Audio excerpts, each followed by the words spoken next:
Olá, graça e paz, bendito seja Deus, por mais uma oportunidade de estudarmos a sua palavra, que hoje, uma vez mais, o Espírito Santo de Deus nos conduza, em nome de Jesus. Vamos orar.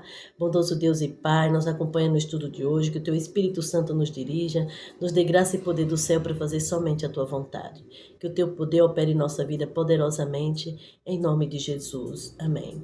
Queridos, com o nosso tema, ocupar previamente o jardim do coração, estudando o livro Lar Adventista, bendito seja Deus por tantas oportunidades que Deus tem nos dado de crescer espiritualmente, não é verdade? E o nosso verso de hoje é ainda em Provérbios 22:6, que diz: educa a criança no caminho que deve andar, e quando for velho não se desviará dele. Que Deus tão grandioso, não é? Olha o que a serva do Senhor ainda diz aqui. Nós vimos que os pais têm um trabalho muito especial, eles são jardineiros, né? Que fazem a planta crescer no coração dos seus filhos. E hoje diz que para que isso aconteça, precisa-se de um cultivo, né? E olha o que nos acrescenta a serva do Senhor.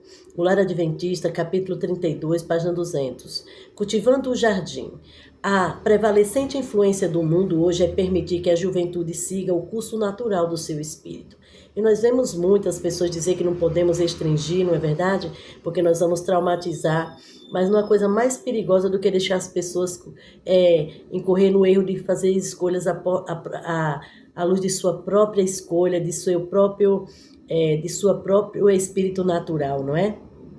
E se forem muito travessos na adolescência, dizem os pais, que eles endireitarão depois de algum tempo, que aos 16 ou 18 anos raciocinarão por si mesmos e deixarão seus maus hábitos e tornar-se-ão, afinal, homens e mulheres úteis. Eu me lembro que uma vez eu fui com uma amiga levar a filha no médico e chegou lá a criança, começou a jogar a chave no chão, bater na gente, e aí a médica olhou para ela e eu pensei assim, no mínimo essa mulher deve conhecer a orientação da criança. Ela falou assim: mãe, põe limite nessa criança.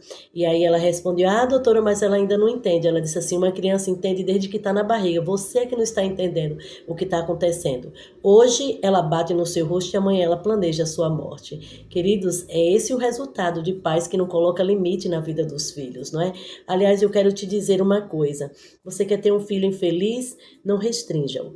Aí você verá a colheita como será difícil, porque a esponja nova absorve muito mais água do que a esponja velha, não é verdade?